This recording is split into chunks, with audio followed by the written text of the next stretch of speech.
They didn't lose me in the woods. They left me there. My son's wife looked me in the eyes when she handed me that empty jug and said she needed an extra pair of hands to fetch water from the stream. We walked together, but when I bent to catch my breath, she took the lantern from me. I heard her boots crunch on the leaves as she walked back toward camp, faster, then faster still. By the time I straightened up, her light was gone, and with it, any trace of a path. I am 76 years old. I know what it means when a younger woman, full of energy and spite, decides you're in the way. I knew Camilla had little patience for me. She never liked the way I folded clothes or asked questions about her cooking. She liked to remind me, in small ways, that I was a guest in my own son's world. But I never thought she would go this far. The forest at night is not silent. It breathes, cracks, hisses. I leaned against a pine trunk, the bark biting into my palms, and listened. Somewhere far off, an owl called. Somewhere closer, water trickled. No flashlight, no coat, no food, just the clothes I'd worn around the fire. They had brought me camping to show me a family tradition, and then they discarded me like I was an old coat left on a stump. I took small steps, careful not to twist my ankle on the roots. The moon helped, its thin light slipping through branches, silvering the pathless ground. My joints ached with every move, but I kept walking toward the sound of water. I told myself, one more step, then another. The stream was narrow, shallow, the kind children splash through. I cupped a handful to my lips and forced myself to think. Streams lead to roads. Roads lead to people. That was the only logic left. I followed the water for what felt like hours. My knees stiffened. My breath grew ragged. And I thought of George, my late husband, who once told me, "If you ever get lost, find the water and follow it down." He taught the children the same, though they never listened. He would have laughed at the sight of me, an old woman hunched like a willow, refusing to fall. When the ground widened and the trees thinned, I saw a smear of light on the horizon, headlights on a distant road. My legs nearly gave out, but I clutched a branch like a cane and dragged myself forward. Gravel crunched underfoot at last. A highway, humming with night trucks. I raised my hand, palm out, the universal signal of need. The first two cars swerved away. The third slowed. A long semi with its cab lights glowing amber. The driver rolled down the window, a man with a lined face and kind eyes. "Ma'am," he said, "what in God's name are you doing out here?" "Getting home," I answered simply. My voice cracked, but I kept it steady. I was left behind. He studied me for a moment, then climbed down and helped me into the cab. Warmth rushed around me, the smell of diesel, coffee, and tobacco. He didn't pepper me with questions, just handed me a thermos and said, "Sip slow. We'll get you where you need to be." I gave him my address. As he drove, he pulled out a small recorder, said he used it for notes on the road. "If you don't mind," he said, "tell me what happened, just in case." And so I did. My words fell into that machine, time-stamped, undeniable. Evidence. By the time we stopped at a diner, the clock read 3:15 a.m. He bought me scrambled eggs and toast, wrote his name, Hank Callahan, on the receipt, and said, "Keep this. It proves the time." I folded it into my pocket like a lifeline. When I finally saw the familiar outline of my street in the gray dawn, I felt no triumph, only a kind of hollow steadiness. I had survived the woods. But something darker was waiting for me at home, because my son's house was not my son's anymore. It was mine. and when I opened the door, I knew they had been living in it as if nothing had happened. The truck rumbled away, its tail lights shrinking into the mist, and I was left standing on the edge of my own driveway. The sky was paling, a thin wash of gray-blue before sunrise. My house looked exactly as I had left it. White siding, sagging porch swing, the flower bed where I'd planted marigolds in the spring. But something in the stillness was wrong. The curtains in the front window moved just slightly, as if someone had been watching and let them fall back into place. I walked up the steps slowly, testing each creak of the boards under my feet. My key was still on my ring.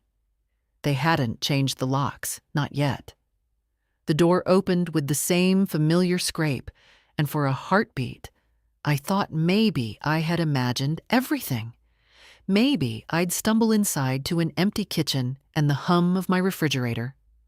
Instead, I heard laughter, a kettle whistling, the shuffle of slippers on my linoleum floor. I stood in the doorway to my own kitchen. Camilla was there, hair tied back, wearing my apron.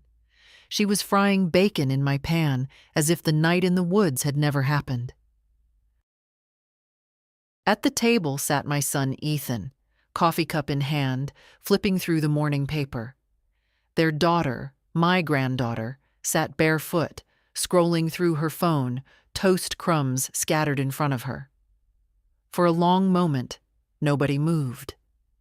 Then Camilla turned, spatula in hand. Her eyes flicked over me, sharp and quick, before settling into a smile that didn't reach her face. "Oh, you're back," she said, as if I'd only gone out for a walk. Ethan set down his cup, his jaw tightening. "Mom, where have you been? You scared us." I looked at him, my only child, and in his expression I saw the faintest shadow of guilt, but mostly annoyance. "Where have I been?" I repeated. My voice didn't shake, though my hands wanted to. "Ask your wife." Camilla's smile twitched, then held. "You must have gotten turned around. The woods can be confusing at night." "Confusing," I echoed. The word tasted bitter. Their daughter looked between us, sensing the tension, but saying nothing. Ethan rose and tried to put a hand on my shoulder, but I stepped back. "Mom, let's not make a scene. You're home now. That's what matters." "No," I said softly. "What matters is that I was left there, on purpose." His eyes slid away. He didn't deny it. That was enough for me. I didn't argue. I didn't cry. I turned, walked to the hallway, and fetched my small overnight bag from the closet. My phone had been in the bottom, battery drained. I plugged it in, sat down in the armchair, and waited for the screen to light. The house went quiet behind me. I heard whispers, a slammed cupboard, the squeak of a chair. They were already circling, thinking how to contain this, how to turn it around. When my phone came alive, I began to work. First call, the non-emergency police line. I gave them my name, my address, a simple statement: abandoned during a camping trip, returned home by a truck driver, wanted the incident logged. The dispatcher asked if I wanted an officer sent out. I said no, not yet, just a record. She gave me the case number. I wrote it down. Second call, urgent care, appointment for later that morning. I knew enough to understand the value of documentation. The stiffness in my knees, the scratches on my arms, the dehydration. All of it needed to be on paper, signed by a physician. Evidence. Third, Hank. He had scribbled his number under his name on the diner receipt. He answered on the second ring. "Ma'am, you make it home safe?" "I did," I said. "Would you mind if I listed you as a witness? You picked me up near Route 9, drove me into town, and bought me a meal. That might matter later. Of course, he said without hesitation. You've got my word. I thanked him, folded the receipt back into my pocket, and leaned my head against the chair. My house smelled of bacon and coffee, but to me, it smelled of trespass. At 10 o'clock sharp, I walked out the door without a word. Ethan called after me. Mom, wait, let's talk. But I kept walking. A taxi took me to the clinic. The nurse frowned at my low blood pressure, at the scratches on my hands, at the way my shoes were caked with mud. The doctor wrote it all down, ordered fluids, and gave me a note. Exposure and mild dehydration after overnight outdoor incident. That paper went into my purse like a weapon. By the time I stepped back onto the sidewalk, the sun was high. My legs ached, but my back was straight. I wasn't just an old woman who got lost. I was a woman who had been left behind, and I had the proof. And if they thought I was going to let it pass quietly, they had badly misjudged me. When I returned from the clinic, the house looked calm from the outside. My marigold still nodded in the heat. The porch swing still creaked with the breeze. But inside, the calm was staged. Ethan sat at the kitchen table with his laptop open, a stack of mail beside him, as though he were the master of the house. Camilla leaned against the counter, her arms folded, eyes sharp as nails. Their daughter was nowhere in sight. Mom, Ethan said, his voice measured, almost too soft. We need to clear the air. I set my purse down on the sideboard, taking my time. Yes, we do. He rubbed his jaw. Camilla says you misunderstood. It wasn't her intention to leave you behind. She thought you were right behind her. Camilla's mouth twitched. The woods can be confusing at night. The same excuse. Rehearsed. Hollow. I reached into my purse and placed the doctor's note on the table. The paper slid across the polished wood like a blade. Exposure and dehydration. Time stamped. Witnessed. Ethan's face tightened. Camilla's arms uncrossed, then crossed again. I pulled out the diner receipt, Hank's name scrawled in ballpoint ink. This man picked me up on Route 9 at 3 in the morning. He gave me food, wrote his name, and will testify if necessary. I also logged the incident with the police. Case numbers written here. I tapped the corner of the note. Silence spread through the kitchen, heavy as a stone. Finally, Ethan exhaled. Mom, no one's denying it was unfortunate. But dragging outsiders into this? Police, doctors, truck drivers? It makes us look like what? I asked quietly. Like the kind of people who leave an old woman in the woods? His lips thinned.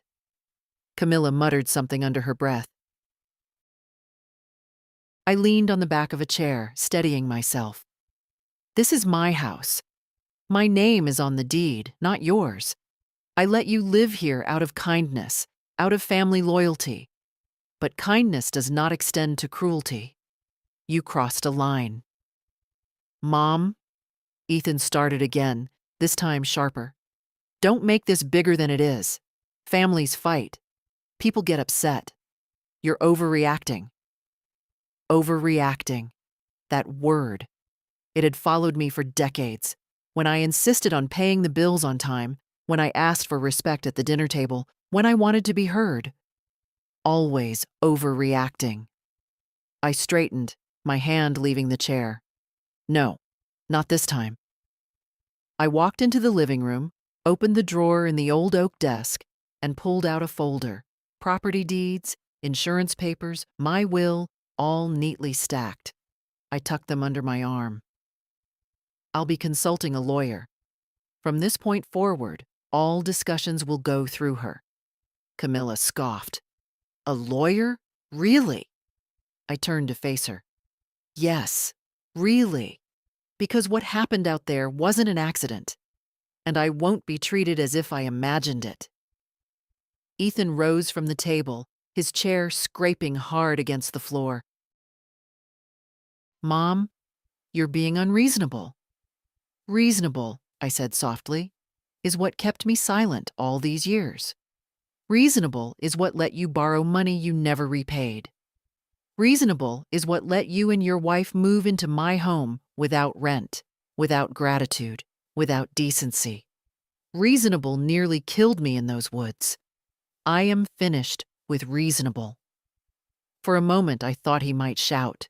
His jaw clenched, his fists tightened. But he didn't. He sat back down, heavily, like a man realizing a game was slipping out of his hands.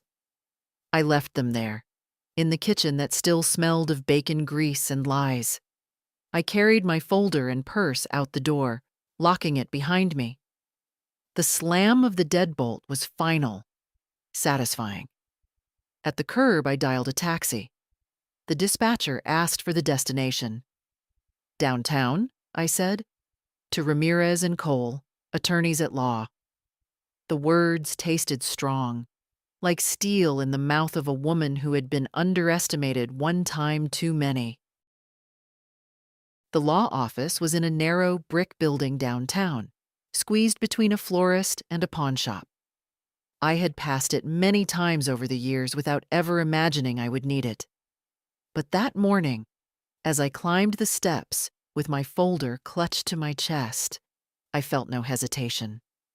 My shoes echoed on the tiled floor as I entered the reception area. The young woman at the desk looked up. "Good morning, ma'am. Do you have an appointment?" "No," I said, "but I need to speak with someone about elder abuse and property rights." My voice was calm, clear. It startled even me. She blinked, then nodded quickly. "One moment, please." Within minutes, I was sitting across from a woman with steady brown eyes and a firm handshake. "Ava Ramirez," she introduced herself. "Tell me what brings you here." I opened my folder and laid the documents out between us. The deed to my home, insurance papers, my will. Then I placed the medical note from the clinic, the diner receipt with Hank's scrawled name, and the slip of paper with the police case number. One by one, I told her what had happened. My son, his wife, the woods, the laughter in my own kitchen. Ava listened without interrupting, only jotting notes in tight handwriting. When I finished, the room was silent except for the hum of the ceiling fan. "You did the right thing," she said at last. "You already have documentation, medical, witness, police. That's excellent. It gives us leverage." "Leverage for what?" I asked. She leaned forward, folding her hands. "For drawing boundaries. First, we revoke any powers of attorney you may have given your son. Do you have one?" "Yes," I admitted. "After George died, Ethan convinced me it was safer. He handles some bills online." "Then that ends today," she said firmly. "Second, we file a trespass notice. It will put him and his wife on written notice that they're guests in your home only by your permission, which you can withdraw at any time. Third, we prepare a petition for a temporary restraining order on the basis of elder abuse, abandonment, intentional endangerment. The judge will want evidence. You already have it." Her words settled over me like stones clicking into place. Practical, clear, ruthless, but fair. "And after that?" I asked. "If they refuse to leave your house," she said, "we file for an unlawful detainer, an eviction. Legally, they have no claim to your property. You own it outright. You're in a strong position." I nodded slowly. The weight in my chest loosened a little. Ava studied me. "I know this isn't easy. Most of my clients your age would rather stay quiet than face the storm." I met her gaze. "I've stayed quiet too long. Silence nearly cost me my life last night. I won't give it another chance." For the first time, Ava smiled. "Then we'll start today." I'll draft the revocation of power of attorney and the trespass notice. You'll need to sign in front of a notary, but that can be arranged. I'll also prepare the TRO petition. We'll need your witness, Hank, and your medical note. He'll testify, I said. Good. She closed her notebook with a snap. One step at a time, Mrs. Whitfield. But you've already taken the hardest one. You walked through the door. As I left her office, the city street felt different. The same cracked sidewalks, the same stoplights, but lighter somehow. For the first time in years, I was not just drifting along with what my son and his wife decided. I was steering. Outside, a bus rumbled past, teenagers laughing in the back seats. I clutched my folder tighter and hailed a cab. The driver asked where to. Home, I said, and then, after a pause, but not alone. I'll be needing police standby. Because when I walked back into my house, I would not be returning as a guest in my own life. I would be returning as the owner. The officer who met me at the curb was a solid man in his 40s, his badge gleaming in the noon sun. Mrs. Whitfield? He asked. Yes, I said, steadying my voice. I'm Officer Delaney. Dispatch said you requested a civil standby. That means I'll be here to keep the peace while you go inside. You have paperwork? I held up the envelope Ava had prepared that morning. The revocation notice, the trespass warning, her letter of representation. My hand did not shake as I passed it to him. Good, he nodded. We're not here to evict anyone today, but they'll know this is official. Ready? We walked together up the porch steps.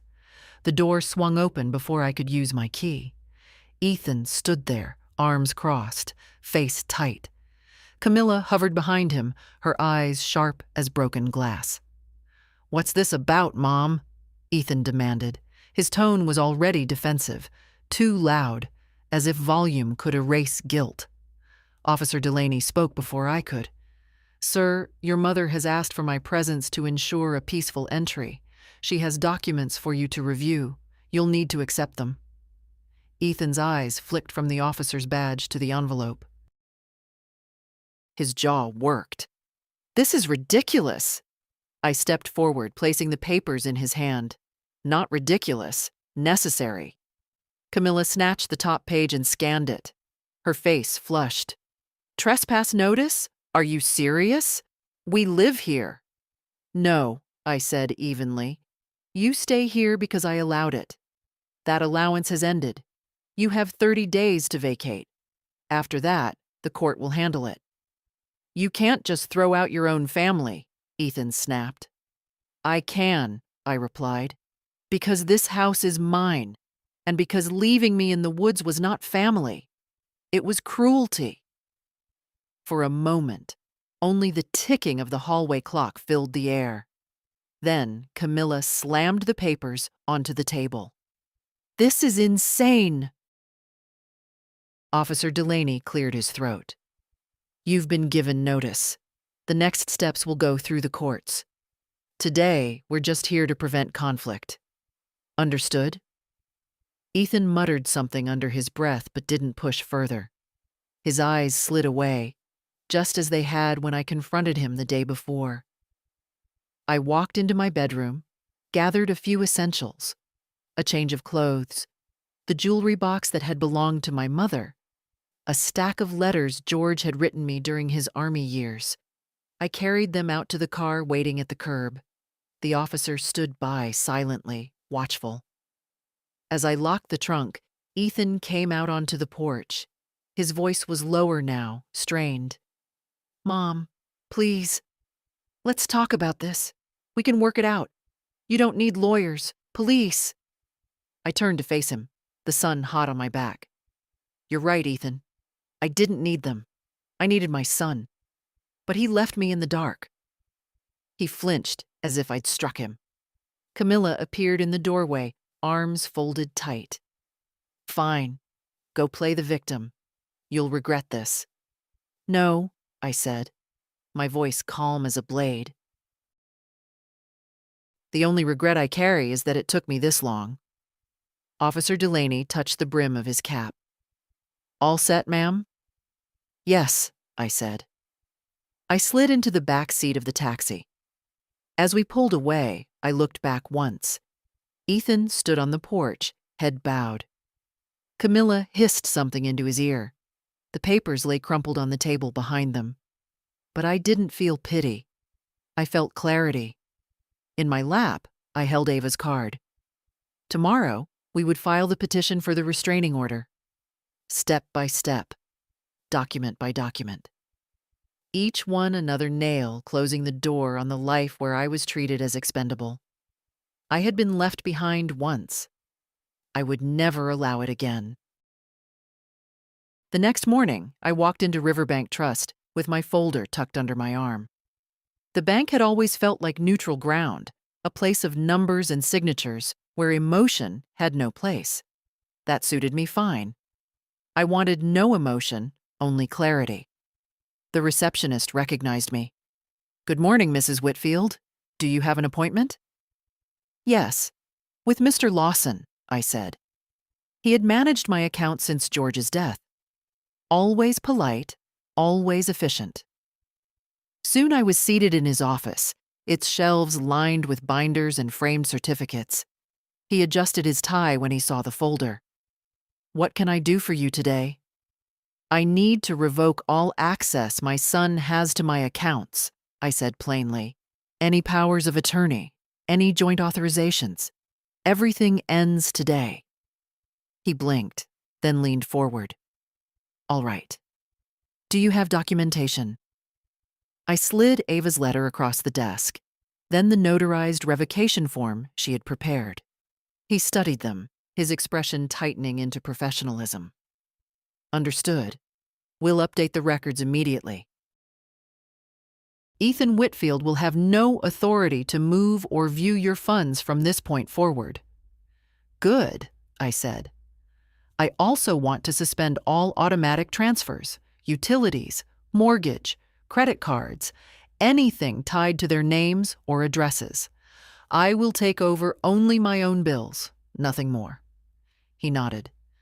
That will take some time to sort. You've had several recurring payments for them. Car loans, insurance, school tuition. I know, I said. I want them all stopped. Today.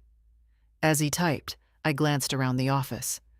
On his desk stood a framed photograph of his children, 2 young girls in school uniforms. For a brief second, my chest ached. Family is supposed to be simple. A parent provides, a child grows, gratitude flows quietly between them. But mine had twisted into something else entirely. Dependence without respect. Demands without end. Mrs. Whitfield, Lawson said gently, this is a significant change. Are you certain? I met his gaze. Yes. My family left me in the woods to die. They will no longer live off my name. He inhaled sharply, but asked no further questions. His fingers moved swiftly over the keyboard, each keystroke like the shutting of a door. By the end of the meeting, I held a new set of documents. Confirmation of revoked authority, a list of suspended transfers, temporary passwords to access only my own accounts. I placed them in my folder alongside the medical note and police case number. Evidence of a new life, piece by piece. As I stood to leave, Lawson said quietly, if you ever need added security, we can arrange a trust account. Something they can't touch, no matter what. I'll speak with my lawyer, I said. But thank you. Walking out of the bank, I felt lighter. My money was mine again. My life was mine again. Outside, the street buzzed with mid-morning traffic. Mothers pushed strollers, clerks carried coffee. Young men hurried to offices. I walked past them unnoticed, an old woman with a folder. None of them knew that inside those papers was a battle plan. At the corner, my phone buzzed. Ethan's number. I let it ring. Seconds later, another buzz, this time a message. Mom, please. Bills are bouncing. Camilla's furious. Call me back. I slid the phone into my purse without answering. The silence felt like armor. By afternoon, I was back at Ava's office. She read through the bank documents with a nod. Good. That closes their access. Next, we finalize the petition for the restraining order. We'll submit everything tomorrow morning. Her confidence steadied me. What happens after that? I asked. Then, she said, we prepare for court, and for the possibility they won't leave willingly. But you'll be ready. I folded my hands in my lap. My fingers still bore faint scratches from the branches in the woods. They had healed over quickly, but I welcomed the sting when I brushed them. Proof of survival. Proof of resolve. That evening, as I boiled potatoes for supper, the phone rang again. This time it was Camilla. I let it ring too. The potatoes bubbled, steam fogging the kitchen window. I ate alone at the table, the house quiet except for the hum of the fridge. For the first time in years, every bite was mine, untouched by obligation, unshadowed by guilt. By the next morning, my silence had become its own kind of weapon. I hadn't spoken to Ethan or Camilla since the officer escorted me home, and already the cracks were showing. The first call came at dawn. Ethan's voice was ragged, half whisper, half demand. Mom, the mortgage didn't go through. The bank says your authorizations are revoked. What did you do? I listened to the voicemail but didn't reply. By mid-morning, Camilla called. Her tone was syrupy at first. I think there's been a misunderstanding, Leslie. We're family. Families work things out. Then her voice sharpened. If you think you can just cut us off. The recording ended there. I didn't answer. I saved the messages. Evidence. By afternoon, their daughter sent a text. Grandma, Dad's upset. Mom says you're being unfair. What's going on? My heart squeezed. She was young, still learning that love can be twisted by others' voices. I typed carefully. Sweetheart, none of this is your fault. I love you. Remember that. Then I put the phone down. At Ava's office, we gathered everything. Medical report, police incident number, witness statement, bank confirmations, voicemails. She stacked them in a neat pile, her pen tapping the edge. This is good, she said. Documentation is power. Judges respond to facts, not feelings. Keep recording, keep saving. Every call, every message. I nodded. They won't stop. I know them. That evening, the storm broke. I was peeling carrots at the kitchen sink when headlights swept across the living room wall. A car door slammed, then another. My chest tightened, but I didn't move. A hard knock rattled the door. Mom, Ethan's voice. Open up. We need to talk. I set the peeler down and walked calmly to the door, not opening it. This is not the time, I said through the wood. Camilla's voice joined his, sharp as broken glass. You can't just lock us out. We live here too. No, I replied. You stay here because I allowed it. That ended the moment you left me in the woods. Silence. Then Ethan again, lower, almost pleading. Please, Mom, think about what you're doing. We can't manage without your help. The words hung in the air. Not we miss you. Not we're sorry. Only we can't manage without your help. I wrote the time on a pad by the phone. 7:46 p.m. Recorded their words in neat handwriting. Evidence. After a while, I heard their car start. Tires spat gravel. The night was mine again. I sat at the table with my cup of tea, steam curling into the air. Every part of me wanted to tremble, but I held still. Quiet was stronger than shouting. Silence was steadier than argument. The next morning, Ava filed the petition for a temporary restraining order. I signed each page with a firm hand. She gathered the stack and said, "It may take a few days for a hearing. In the meantime, document everything. They will try again." I walked home with the spring wind tugging at my hair. The marigolds in the flower bed were beginning to wilt, but I didn't mind. I had learned something more enduring than blossoms: boundaries. At noon, another message buzzed on my phone. Ethan's voice this time, brittle with anger. "You're making a fool of yourself. Everyone's talking. Do you really want this dragged through court? Think about your granddaughter." I pressed save. Evidence. That night, I lay in bed and stared at the ceiling. The house creaked, familiar and solid, the beams above me older than my son's marriage, older than Camilla's malice. This house had been built with George's hands, held together with our years of labor and sacrifice. It would not be taken from me by people who had forgotten what loyalty meant. The phone buzzed again. Another voicemail, another plea, another veiled threat. I let it go.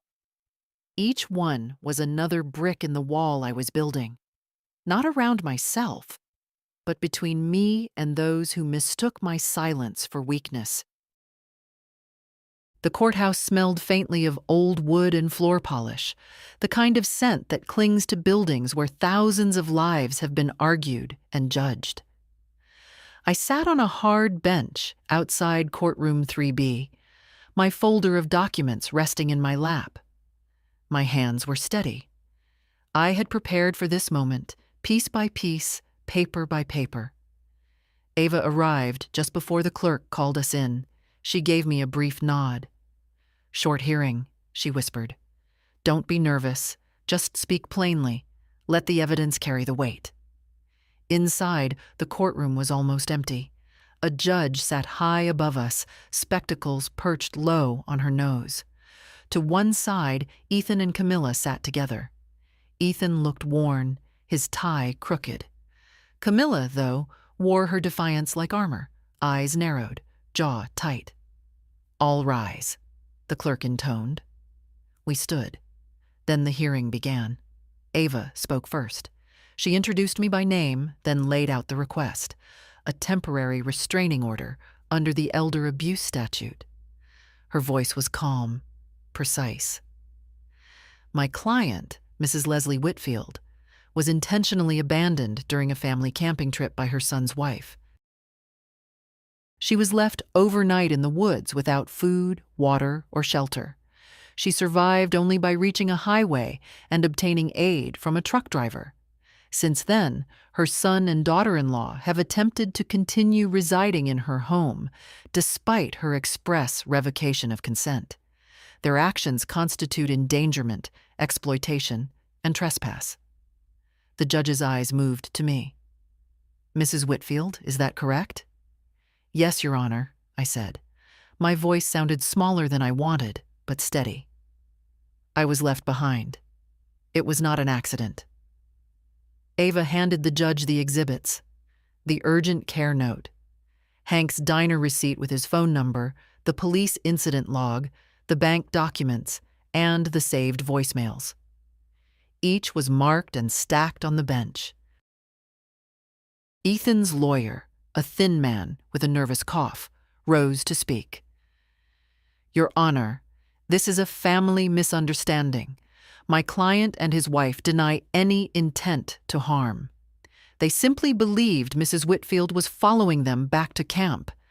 Any suggestion otherwise is a misinterpretation." Camilla muttered something under her breath.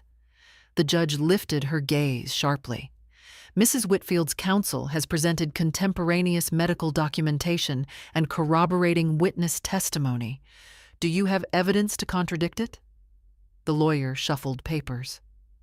"Not at this time, Your Honor." The judge turned to me again. "Mrs. Whitfield, what relief are you requesting?" I took a breath. that my son and his wife be ordered not to harass or contact me outside of legal channels, and that they be barred from entering my home without my permission. The judge considered for a long moment. Then she nodded. The court finds sufficient cause to grant a temporary restraining order. Mr. and Mrs. Whitfield, you are to have no direct contact with the petitioner until the matter is reviewed at a full hearing. You are further prohibited from entering her residence or its grounds unless specifically invited. The clerk typed rapidly. The sound of the keys was like nails sealing a coffin. Camilla gasped. Ethan lowered his head into his hands. The judge's gavel fell. So ordered. We filed out into the hallway. Ava touched my arm lightly. That's a good first step. They'll rage about it, but the law is now on your side. Enforcement is possible if they try anything. Ethan caught my eye from across the corridor. His mouth opened as if to speak, but the deputy stepped between us, reminding him of the order. He looked smaller in that moment, his shoulders hunched. Camilla tugged at his sleeve, her face pinched with fury. I turned away, walked slowly down the courthouse steps, and drew in a long breath of cool air. The sky was overcast, but to me it felt bright. For the first time, I had not begged or pleaded or explained.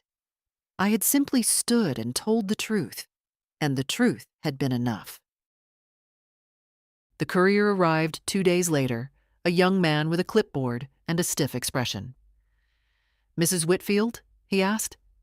"Yes." He handed me a thick envelope. "Service of notice. Please sign here." I scrawled my name, thanked him, and shut the door before I opened it. Inside were Ava's carefully prepared papers. Notice to quit and terminate license to occupy. 30 days. Clear, unmistakable language. They were no longer tenants, not family guests, not anything but occupants without rights. That afternoon, the same courier walked up my driveway again, this time carrying a second envelope addressed to Ethan and Camilla. He knocked, but they didn't answer. He tucked it into the screen door and took a photograph for proof of service. By evening, the storm broke. Ethan called first. His voice was tight with barely restrained anger. "Mom, what are you doing? We're family. You can't just throw us out like criminals." I listened until he paused for breath. "Ethan," I said evenly, "you left me in the woods. You are living in my house without permission. The law calls that trespassing." "The law is what I will follow now." "You'd really put your own son on the street?"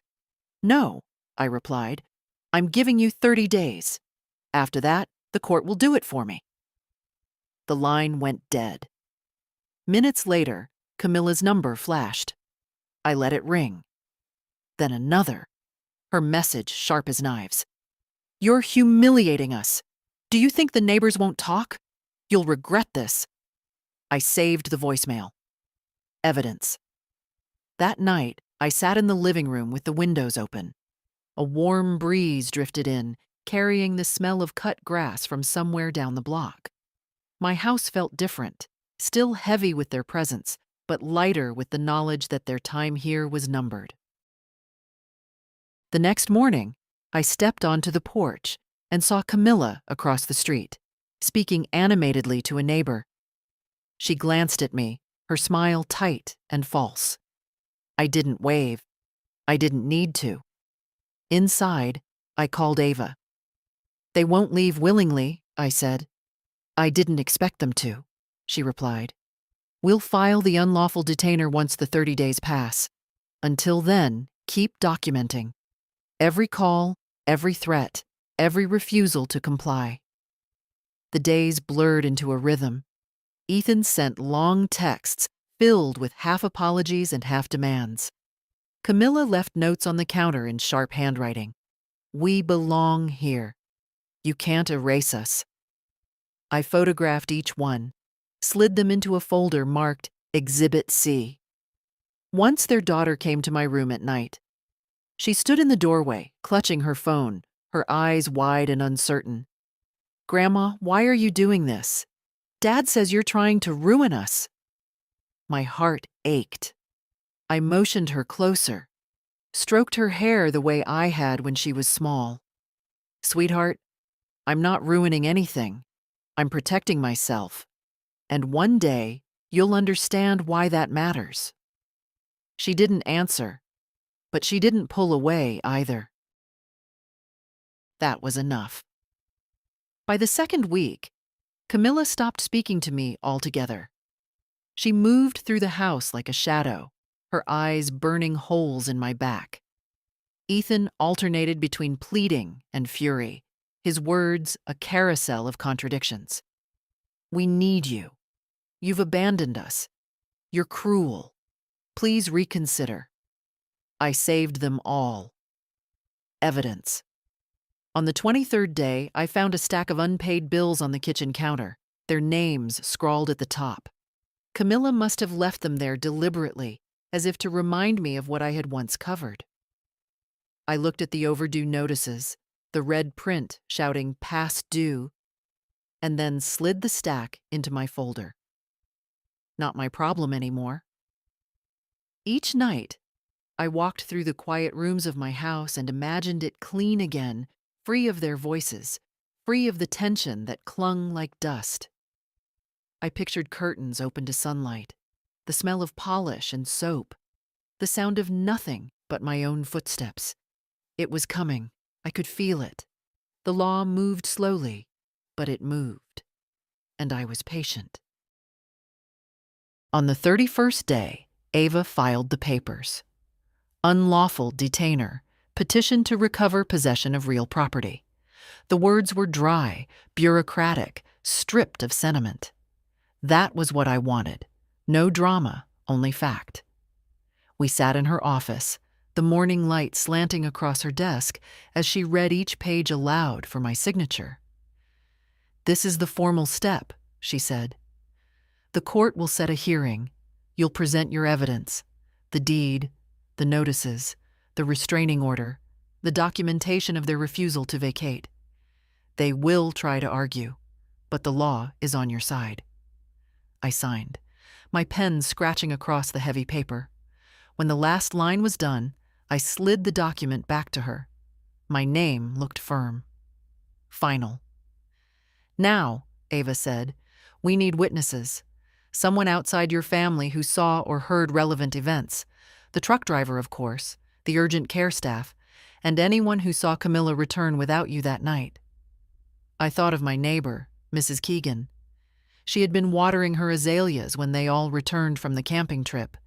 Ethan carrying coolers, Camilla slamming the car door, their daughter trudging behind with her backpack.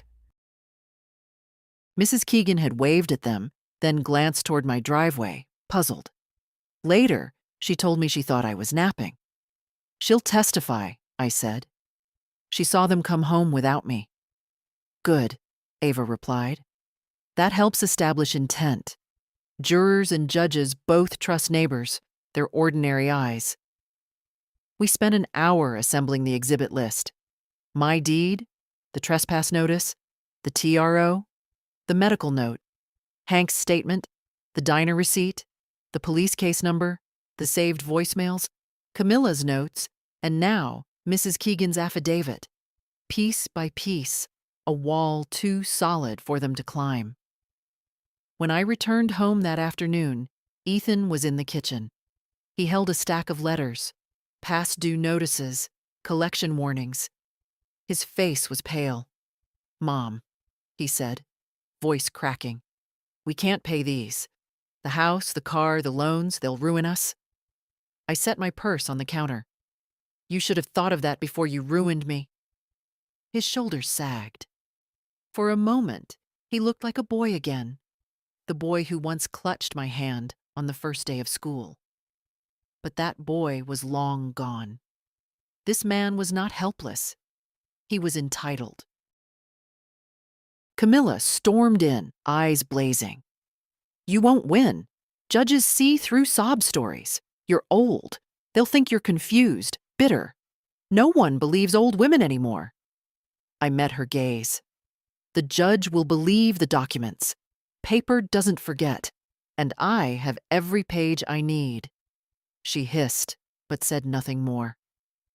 That evening, I sat at my desk, spreading the papers across the surface. My life reduced to folders and receipts, signatures and seals. For years, I had thought of myself as weak for clinging to order, for keeping every document neat and filed. But now I saw the truth. Order was not weakness. Order was survival. When the court date arrived in the mail, a plain white envelope stamped with the county seal. I held it in my hand for a long time before opening it. The hearing was set for 3 weeks from Tuesday. 3 weeks. 21 days. That was all that stood between me and freedom. I placed the letter on top of the stack, turned off the lamp, and went to bed.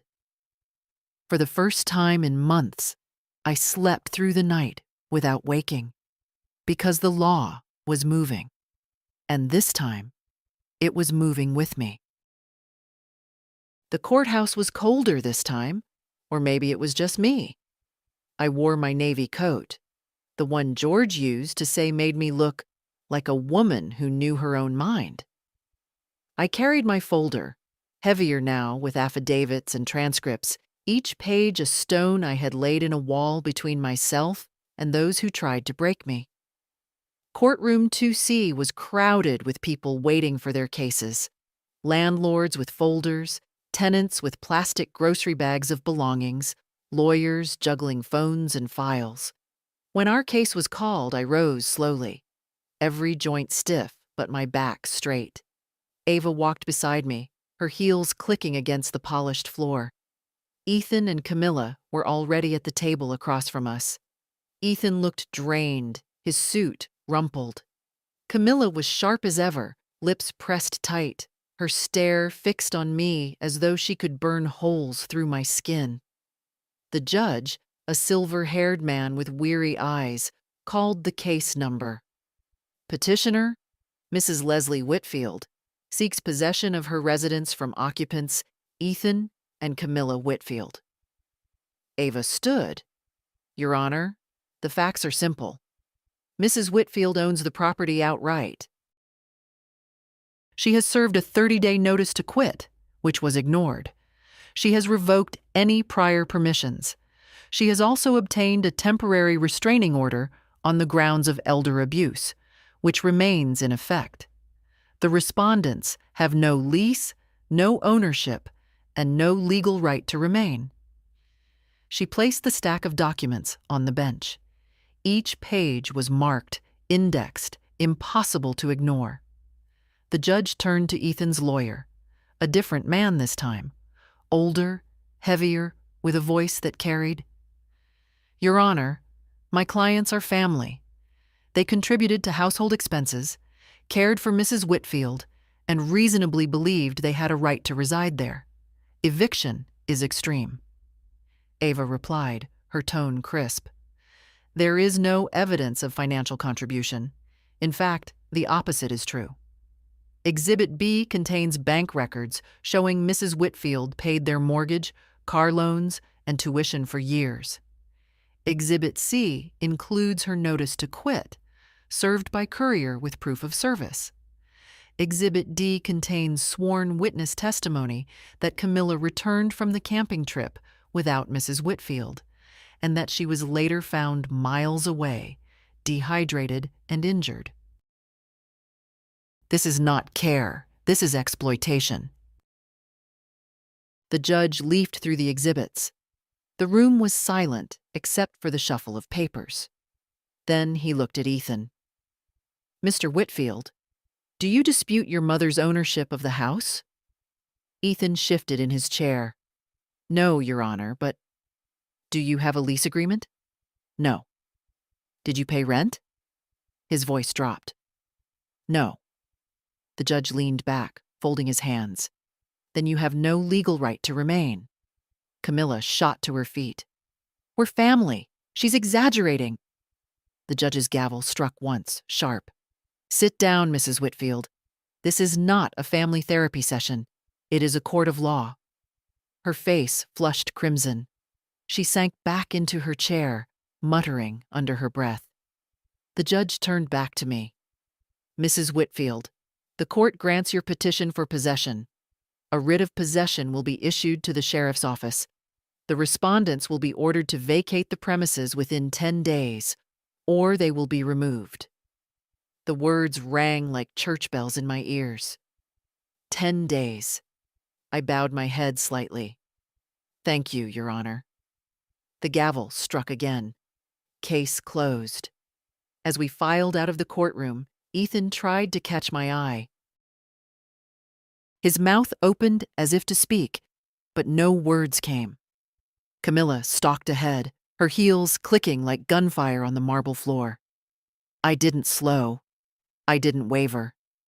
My folder was lighter now, not because the papers were fewer, but because the burden they carried was no longer mine alone. The law had taken it. Outside, the sunlight was blinding. I breathed it in, deep and sure. 10 more days, and the house would be mine again. The notice from the sheriff came 2 days later. Execution of writ of possession, scheduled for Friday at 9 a.m. A plain sheet of paper, but it carried the weight of finality. I set it on the kitchen table and smoothed the creases. 10 days had dwindled to 3. Camilla moved through the house like a storm cloud, slamming doors, muttering under her breath. Ethan avoided me entirely, his footsteps heavy in the upstairs hall. Their daughter stayed in her room, her music playing low, her silence louder than any argument. On Thursday night, I heard them packing. Suitcases dragged across the floor, drawers opening and shutting. But in the morning, their things were still here. Shoes by the door, coats on the hooks, boxes stacked in the hallway. Staging defiance, hoping I would fold at the last moment. I didn't. Friday dawned gray, the air damp with spring rain. At 8:55, a white sheriff's van pulled into the driveway. 2 deputies stepped out, their uniforms crisp, their expressions professional. Behind them was a locksmith, his tool bag swinging at his side. Ethan opened the door before they knocked. His face was pale, his voice brittle. "We're still packing. We need more time." The lead deputy shook his head. "The court order is effective today, sir. You've had 10 days. You'll need to vacate now." Camilla appeared behind him, her hair uncombed, her fury sharp enough to cut. "This is outrageous. She's our mother. She can't do this to us." The deputy held out the writ, his voice calm. "She can, and she has. You'll need to collect your belongings and leave the premises. We'll monitor while you do." For a moment, I thought Camilla might lunge at me. Her eyes burned, her mouth twisted, but Ethan pulled her back. His voice cracked. "Let's just go." They moved through the house, grabbing bags, shoving clothes into boxes. The deputies watched silently, arms folded. I stood by the kitchen window, staring at the rain streaking down the glass. Each drop slid lower, steady, inevitable. When the last box was carried to the car, Camilla turned to me. Her voice was low, venomous. "You'll die alone in this house. Don't think this is victory."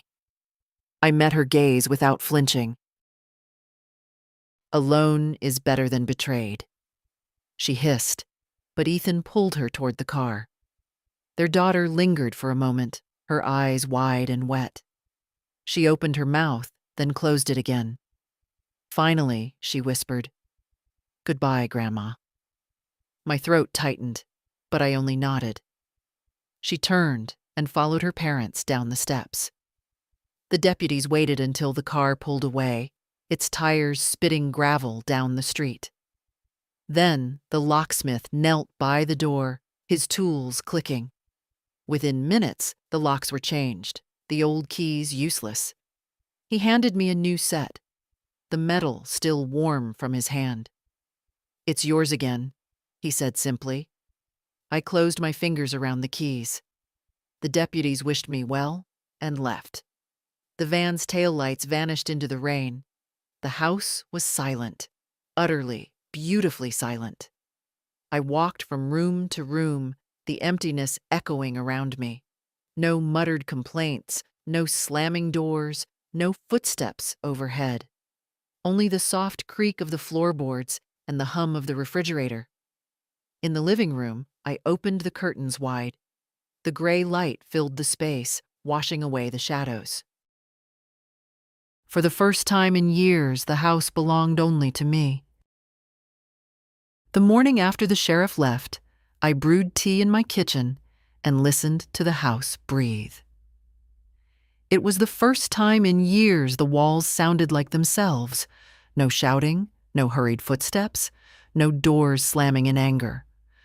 Only the low hum of the refrigerator and the faint tick of the old clock on the mantel.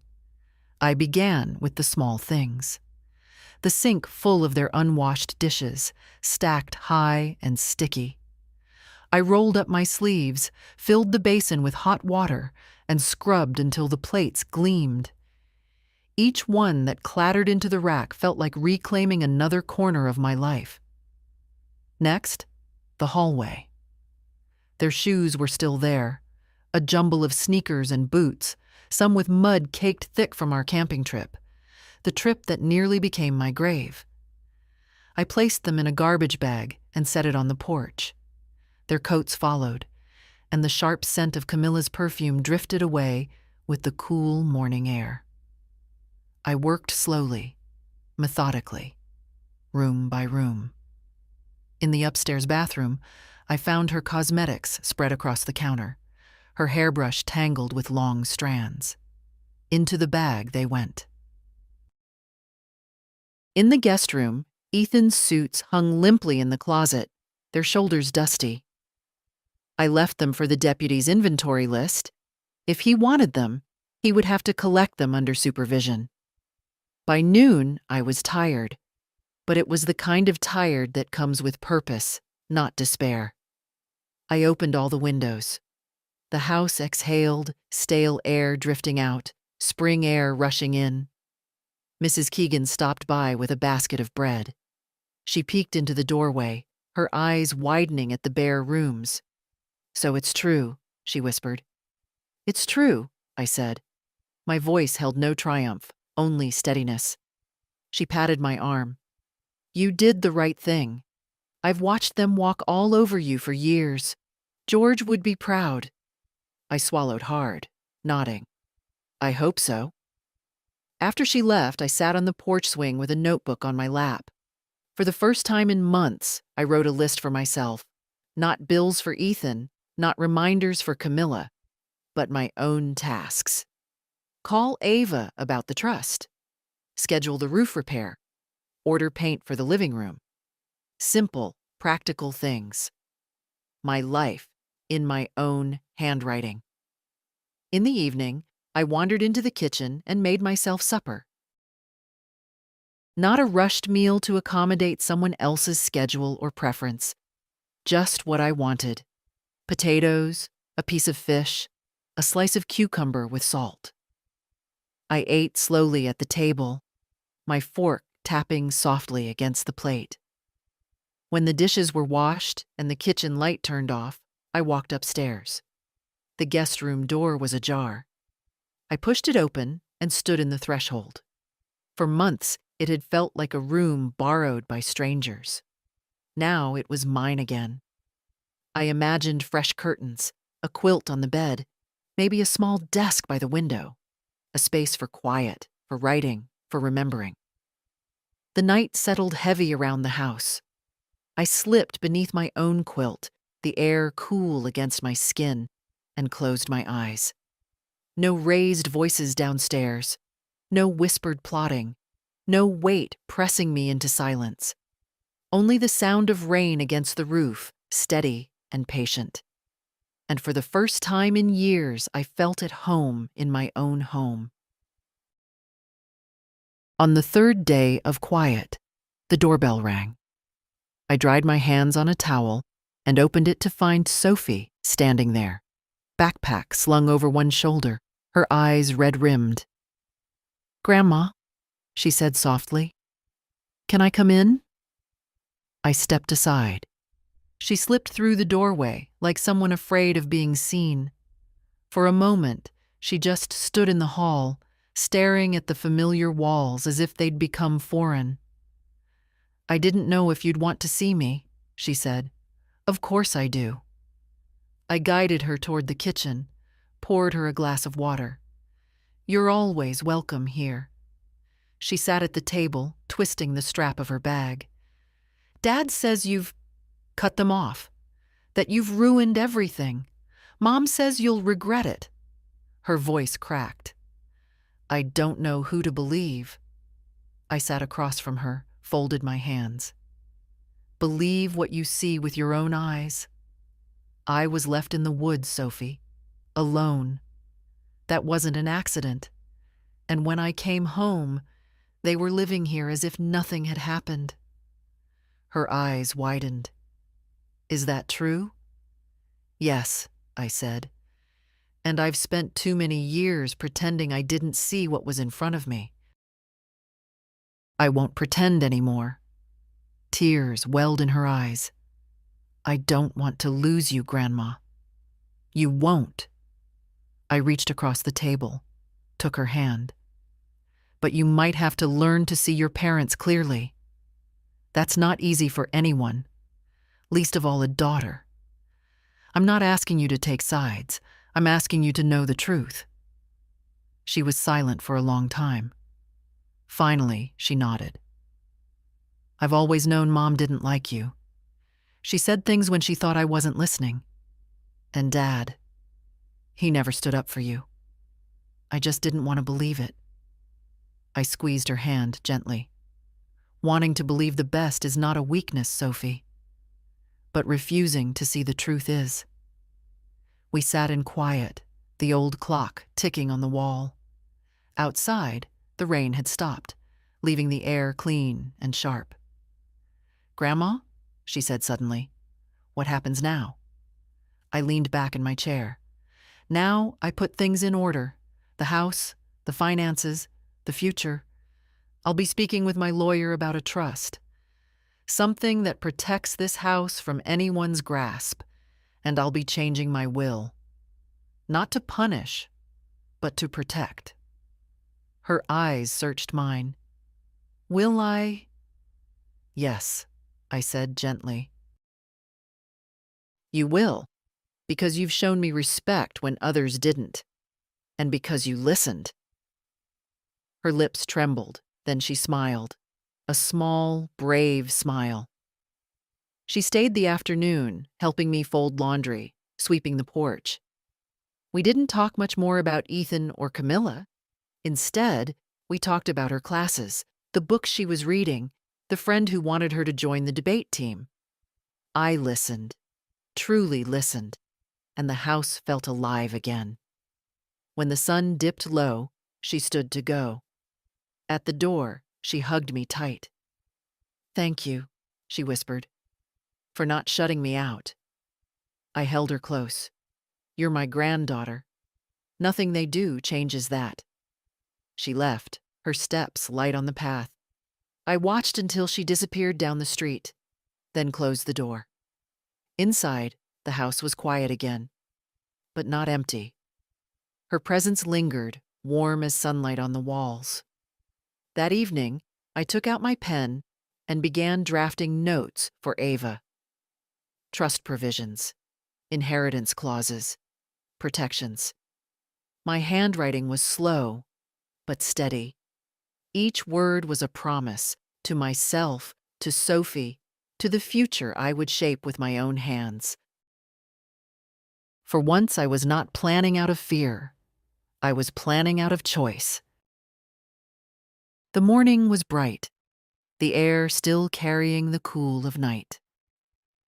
I sat on the porch with a cup of tea, steam rising in the golden light. My marigolds had perked up after the rain, Their orange faces turned to the sun. For the first time in years, I felt like the house was breathing with me, not against me. On the table beside me lay an envelope, already sealed, addressed to my son. I had written it the night before, in long, careful sentences. Not an apology, not an attack, just truth.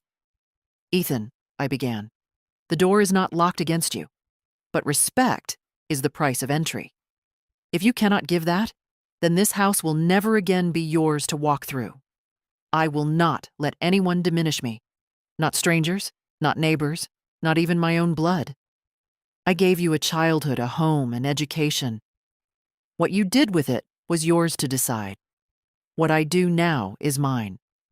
I told him about the trust I was creating, about Sophie's place in it, about the protections that would stand long after I was gone. I told him that forgiveness was possible, but only if it came with change.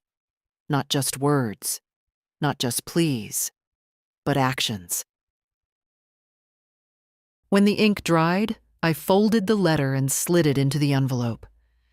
This morning, it waited beside me, ready for the post. The house behind me was silent, but not empty. Its silence was mine, chosen, steady. The curtains fluttered in the breeze. The porch swing creaked gently, as if George himself were rocking it. I closed my eyes and felt the weight lift, not all at once, but slowly, like a stone set down after being carried too far. I had not won with shouting or vengeance. I had won by standing still, by refusing to bend, by remembering that dignity is not something others can grant. It is something you decide never to give away. I sipped my tea, the warmth spreading through me. The road ahead was mine now, quiet, perhaps, but honest. If you have ever been silenced, dismissed, or made to feel invisible in your own family, know this: you are not powerless. Paper leaves trails. Words matter, and dignity once claimed cannot be taken back. Tell me, have you ever had to stand your ground, even when it cost you? Share your story. Somewhere, another woman may need to hear it, just as you once needed to know you weren't alone.